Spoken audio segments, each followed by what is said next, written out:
Hello, welcome to ITV News Meridian. The headlines in the southeast this Friday evening. Rates of COVID remain stubbornly high in parts of Sussex as mobile testing begins amid fears of a new variant abroad. A pause in migrant crossings with high seas off Dover, but agreement between London and Paris seems further away than ever. Black Friday and protest groups blockade Amazon's biggest distribution centre in the southeast. And the mesmerising murmurations over Brighton's seafront. How the city's famous starlings are coming home to roost with their own exhibit on the Palace Pier. Good evening to you. There is concern about a new variant of coronavirus first identified in South Africa. Scientists say it's a heavily mutated version and there are fears our vaccines won't be as effective against it. More on that from Westminster in just a moment. Well, it comes as COVID-19 rates in mid-Sussex, which includes towns such as Burgess Hill, East Grinstead and Haywards Heath, have been revealed as among the highest in the country. Well, mobile testing is taking place and people are being urged to wear face coverings when out in public, especially with shops expected to be extra busy this weekend. James Dunham has our report. The mobile COVID testing bus here for the next week in Haywards Heath, an unwelcome sign reflecting the district's high COVID rates. Is it a shock to see case rates so high in mid-Sussex at the moment? They've certainly accelerated very quickly from a fairly low base, and for people, those of us who've maybe got out of the habit of wearing a mask regularly indoors in busy spaces, now might be a time to get back into that habit here in mid-Sussex. Obviously get tested if you have symptoms, and if you are eligible for the vaccine or for the booster jab, over 40s from this week, then do have it and make sure you take every precaution you can. The latest infection rate for mid-Sussex shows 861 cases per 100,000 people. In Folkestone, where Lyminge Primary School has closed early because of COVID, it's 371, while in Thanet it's 436. Throughout the pandemic, the rates of COVID in mid-Sussex have gone up and down like elsewhere, of course. But since the end of October, they've really shot up. Now, 80% of the adult population in mid-Sussex has received at least 2 doses of the vaccine. So, just what's behind this increase? The spread amongst school children is contributing, and despite hospitalisations being low, people are still taking precautions. I wear a mask, other people choose not to, it's down to them. I've just had my booster jab, so my partner's the same, he's had his booster jab, and both of my children are teenagers, so they've both had their first jab. So it isn't, I don't feel concerned. Up and over. At Potential Gym in nearby Linfield, after a difficult 2020, they are still having to be flexible. If a member of my team picked it up, then we would have to close. We've got a lot of parents that can't come in at the moment because their children have picked up COVID. Whether they're testing positive or not, they don't want to risk coming in, which is great that they're making these choices. We've got business owners that are having to cancel their workouts because they've had a knock-on effect of clients cancelling and having to rebook appointments. While Mohammed continues to set tables at his Turkish restaurant, despite the virus putting off customers. I'm worried about the staff to pay wages. Then secondly, for business going to maybe be closing after Christmas, we can't manage any rent. You might not reopen after Christmas? Yeah, because we have a financial problem now. In the run-up to Christmas, increasing COVID rates are impacting the health of businesses here. James Dunham, ITV News, Haywards Heath.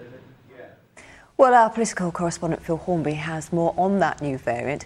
And Phil, how is the government planning on dealing with this new strain? Amanda, they're worried that this could be very serious. They say it's a matter of huge international concern. Cases are sweeping through southern Africa at the moment, and today confirmation of the first case in Europe in Belgium. The Health Secretary made an emergency statement to the House of Commons today. This variant may be more transmissible than the Delta variant, and current vaccines may be less effective against it. It may also impact the effectiveness of one of our major treatments, Ronapreve. We are concerned that this new variant may pose substantial risk to public health. The good news, if there is any tonight, is that if new or tweaked vaccines are needed, the vaccine developers are, it seems, ahead of the game. The Oxford AstraZeneca team have actually been looking at the beta and the gamma variants, because those were the ones that they were worrying about. They've concentrated on those changes in the virus of which we are seeing in this new variant, because we'd seen them in the beta and the gamma versions, and we were worried about those ones. They are actually working on a new version of the vaccine for that. And Pfizer tonight say they could get a new vaccine ready within 100 days, but we don't know whether it will be needed. All eyes on the next few weeks will be on Southern Africa to see if the rise in cases there turns into a rise in serious illness. It's all such a worry, isn't it, Phil? Thanks as ever.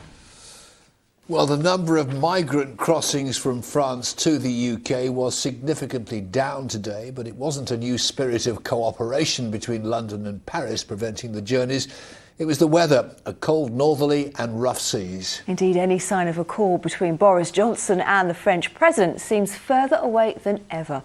And one South Coast MP says unless the French cooperate, there will inevitably be future tragedies in the Channel. With more on this, here's Joe Cosham. Despite the deaths of 27 people on Wednesday night, on the water, the battle of the elements to complete that perilous crossing continues. Back on dry land, either side of the Channel, and another battle is brewing. In a letter to President Macron shared on Twitter, Prime Minister Boris Johnson set out 5 steps which he said could help avoid a similar tragedy. Ahead of a meeting on Sunday, he called for immediate work on policy to allow migrants arriving on UK shores to be returned to France. Now, the UK's been uninvited. Urgent action is needed. That's what the Prime Minister and the Home Secretary has put forward, with some practical suggestions. Simply for the French to say, we're now not going to talk to you, is really counterproductive. Up to now, the problem is there have been no real consequences for the French of 24,000 people coming across the Channel, making their problem our problem. Now we can see there are consequences. 27 people have tragically lost their lives, and more will follow unless they step up to the mark and we have some proper, practical and urgent solutions to stop these vile people traffickers causing human misery on such a scale in the future. But instead of appearing to work together, the Prime Minister has been accused of using the ongoing troubles in the Channel to win over Tory backbenchers. We need to take it away from the political football between these two countries and seriously begin to address the devastating impact this is having on those who are seeking to leave their country of origin in order to make a better life for themselves. So we've got to stop responding with an eye to how our voters and what our voters are going to think. And we've got to do the right thing. Falling temperatures and rougher seas may stop the crossings for a short while, but the smoother relationship that Paris and London need to find a long-term solution this evening seems as far off as ever. Joe Cosham, ITV News, Folkestone. In other news, a man who tried to flee the country after committing murder in Sussex has been jailed for 30 years. Syed Iman Tabar Husseini was caught on CCTV. The 38-year-old from Dover was later captured disposing of multiple items in bins at filling stations in Hastings and Rye. The victim, Darren Alderton, had installed multiple cameras in his home in St Leonard's. Plainclothes police officers will be stationed in pubs and nightclubs around Kent to try to stop people being spiked with needles. There's growing concern cases are increasing. The Picture and Piano Bar in Tunbridge Wells has been temporarily closed by the owners due to concerns about the safety of customers. It followed reports 7 people became unwell while drinking there. Kent police say they've had 10 reports of alleged needle spiking since the beginning of October. This is a very subtle crime and people are doing it without people noticing, so we are putting plainclothes officers out in those locations to detect those offences and mainly to keep people safe, so people can go out in the nighttime economy and enjoy Kent. It's a safe place to come and visit, to live, to work, and we're just doing our bit to make sure that that continues. Sussex police have urged the public to keep alert for Georgina Gonzalez's family. The mother from Worthing was last seen in a shop there in March 2018. No one has seen or heard from her since. Fishing boats in France have blocked ports and ferry routes across the Channel. It's in protest to the number of fishing licences granted to them by the British government post-Brexit. Police are looking for two men after 12 watches worth £21,000 were stolen during a robbery in Eastbourne. Images have been released in connection with the attack on a 67-year-old man 2 weeks ago. Detectives believe the pair could now be trying to sell the watches. 5 protesters have been arrested after an Amazon warehouse in Dartford was blockaded. They were urging the company to cut its emissions. Extinction Rebellion targeted a number of sites today to demonstrate against Black Friday. They chained themselves to the ground to stop lorries leaving and entering the depots. Well, Amazon says it's committed to reducing its carbon footprint. Tom Savidis takes up the story. A row of police stand guard in front of the Amazon warehouse in Dartford. Behind them, 4 protesters. One sitting on an elevated platform. 3 others locked into concrete on the ground. I don't think people are getting frustrated with protests. I think maybe people are getting frustrated that the people in power are not listening to the protesters. Have you shopped at Amazon? Do you shop at Amazon? I no longer shop at Amazon. When I realise these things, this isn't about shaming the consumer. This is about going, this is part of a journey of, this is something that I can't do. I personally made a choice. This is the latest protest by Extinction Rebellion. This time they've targeted Amazon. They're urging the company to cut its carbon emissions, choosing one of the busiest shopping days of the year, Black Friday, to stop lorries from entering and leaving the site. Amazon told us, "We take our responsibilities very seriously. That includes our commitment to be net zero carbon by 2040, 10 years ahead of the Paris Agreement, and supporting the tens of thousands of British small businesses who sell on our store." This demonstration in Dartford is one of many taking place across the country at various Amazon sites. The police have now moved in to remove the protesters after several hours. Using drills and hammers, specialist officers begin the process of cutting the protesters free. At the height of the demonstration, there were around 20 activists, matched by a similar number of police.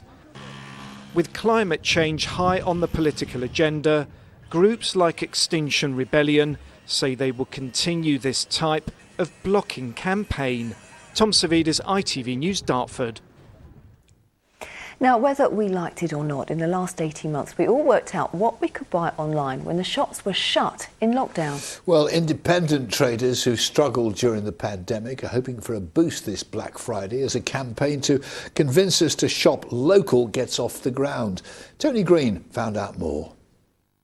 It's Black Friday, the day of discounts that's now a season of sales. But traders have had a tough time. So in Canterbury, Herne Bay and here in Whitstable, the local council is promoting Buy Local Black Friday to support the high street and lure shoppers away from the web. Shopping local makes an awfully big difference. In fact, actually 65 pence in every pound stays within that local economy. So we want people to use the hashtag, go online, find out what your local high street is doing and support your high street where you can. Actress Dawn Steele has lived in the town for a decade. She's backing the campaign. You come to Whitstable for the sea, for the food, but for the shops. I mean, I would say that it's one of the reasons why we moved. But it's the individuality of all these shops that's really appealing, and it was really appealing to me.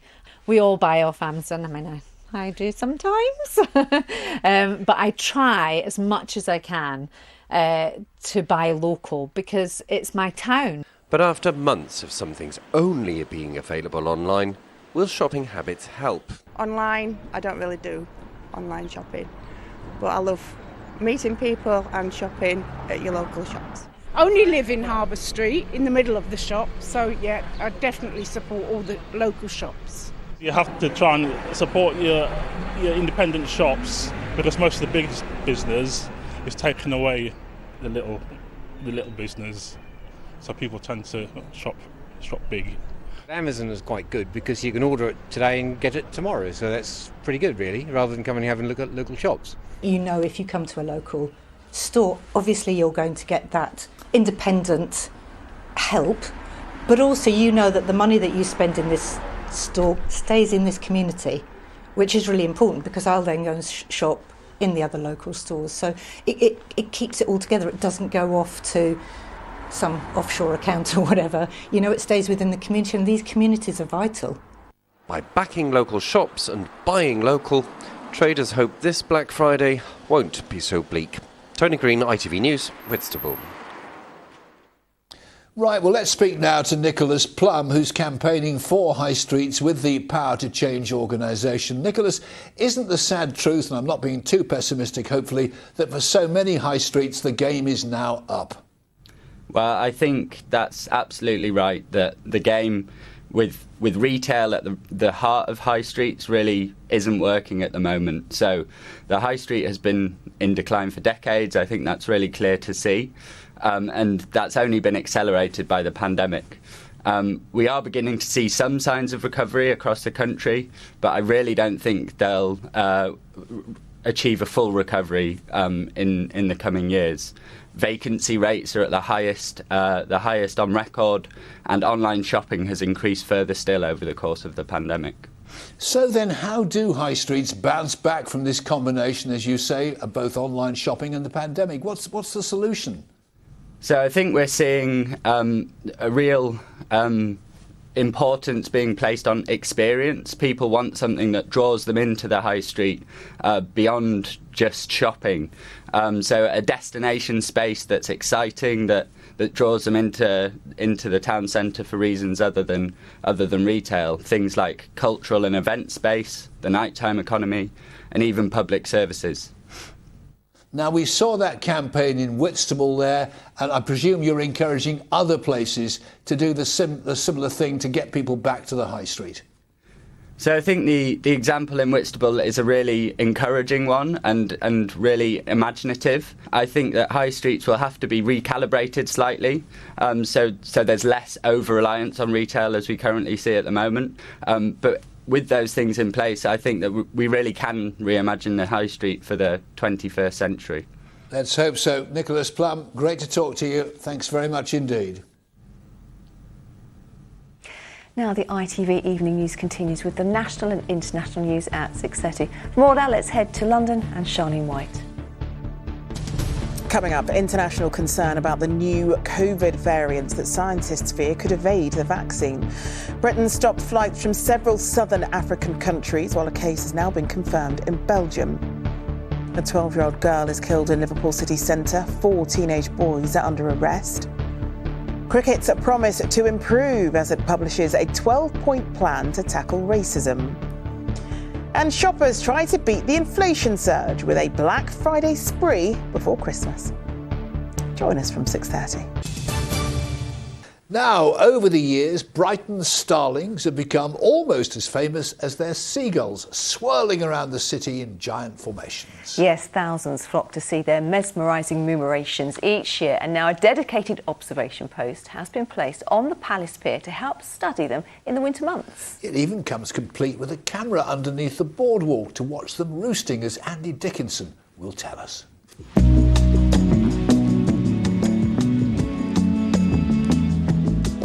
Their murmurations have left us spellbound for generations, and now Brighton's starlings are coming home to roost in more ways than one, with their own unique exhibit on the Palace Pier.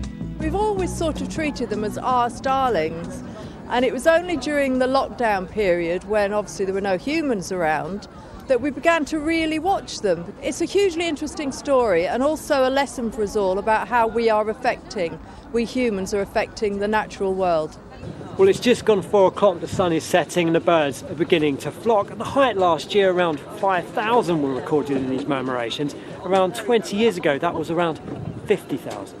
They're wonderful birds. They are in decline, sadly, because of the use of insecticides and other factors. So really, this is an opportunity to educate people as well as entertain them, and say that, maybe buy organic to reduce the intensity of insecticides. Obviously, they feed on insects. We've learned a lot in lockdown, and that's to look out for others. And I think birds play a major part in that. And luckily, the pier is here to protect these starlings, to provide an environment where they can keep warm and keep protected in the elements during the winter months. But yeah, there's so much we can do to help not just starlings, not just all animals, but each other. I think the murmuration is nothing short of a miracle, really. I mean, no one really quite understands how the little birds don't actually bump into each other, how they know when they're going to turn. Over my lifetime, we're losing, as I say, around 80% of the starlings. You don't notice it from one day to the next, but for our next generation and the generation after that, unless we take some urgent action, then their life will be much less full of the riches of nature, and that can only be a tragedy. Drawing the crowds not just with their fabulous displays but now live feeds from their homes below the boards. This Starlings Roost thought to be the first of its kind and hoping to preserve their stay for far longer. Andy Dickinson, ITV News, Brighton. Absolutely, yeah, it's stunning, isn't it? And how they don't bump into each other is just quite amazing. Incredible. Well, something else is quite amazing now. The sky looked beautiful there. It's turned very, very chilly, and apparently we've had the first named storm of the season. Yes, it is bringing some increasingly cold weather. If you think today was chilly, tomorrow is going to feel absolutely Baltic. As you say, first named storm of the season, Storm Arwen. Let's take a look at how it's panning out, because we are by no means getting the worst of the weather. I'll show you where it is. So the centre of the low running down the North Sea. If we zoom into parts of the northeast, it's eastern Scotland, northeast England. We've got a red warning in force. This is unusual. It's a wind warning, gusts of 80 to 90 miles an hour. Wow. That really is enough to cause some damage. Very large waves. Offshore we could see, say, 30-foot waves. You can see, I know, just incredible. You can see a wider amber area there, so that's slightly less bad, but still some extreme weather in the forecast. And zooming out, a lot of the UK has a yellow warning in force for wind, gusts at 55, 65 miles an hour. You can see us down in the southeast there. Actually, we haven't got a wind warning in force. You can see how lucky we are compared to everyone else. Mind you, it will still be very windy later, but we have got a snow warning in force. So this is valid through the early hours into tomorrow morning, mostly above high ground. If we do see any settling, maybe perhaps across the downs, possibly a few centimetres, possibly to lower levels as well, but still a lot of uncertainty. Just worth bearing in mind, though, that we could have some hazards, I think, as we head into tomorrow morning. It's going to be cold. My goodness. How cold? Absolutely freezing. Take a look at this. The temperatures on the left are on the thermometers. On the right is how it's going to feel, especially in the west there, feeling like -2 or -3. It really is going to be a cold day. Wow. Want some more bad news? Here it is. Here's your full forecast with Holly Green.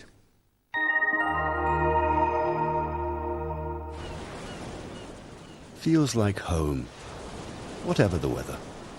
Valent Boilers and Heat Pumps sponsors ITV Meridian Weather. So some bitterly cold weather on the way thanks to the first named storm of the season, Storm Arwen. So outbreaks of rain tonight and into tomorrow. We've got the snow warning in force for parts of the region, and yes, some very cold, strong winds. So this is Arwen moving down the North Sea. You can see a real squeeze in the isobars, this cold northerly. This occlusion is bringing those outbreaks of rain with this risk of some snow as well. Into Sunday, I think still windy, especially at first, but the winds gradually easing down. Still some showers feeding across us, but hopefully they'll tend to ease off a bit as well. So out there at the moment, a few showers clearing, largely clear skies overhead initially, but as the night goes on, we start to see thickening cloud, outbreaks of rain and this risk of some sleet or snow, with our snow warning in force through central parts there of the region. Any settling most likely across high ground, the downs for example, but there is uncertainty with the detail. Temperatures there dropping down to low single figures, so it is a cold night.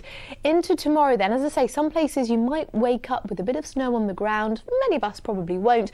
As we head through the day, further outbreaks of rain and the winds really whip up. We could start to see gusts getting up to 40 or 50 miles an hour, and that will make our highs of 4 or 5 in places feel more like -2 or -3. It really will be a bitterly cold day.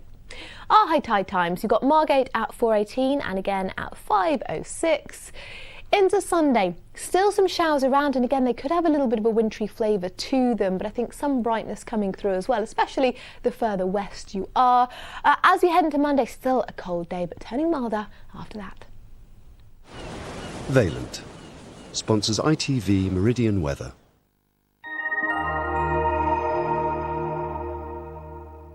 Oh, think tomorrow's a day to stand under the duvet, isn't it? It's right. not looking nice. Now, in just a moment, the ITV Evening News with Charlene White. Derek Johnson, Scott Howlett, news at 10:50, and of course bulletins throughout the weekend. But for now, from the team here at ITV Meridian, thank you for watching. Enjoy your weekend. Stay warm. From all of us, bye-bye. Bye-bye.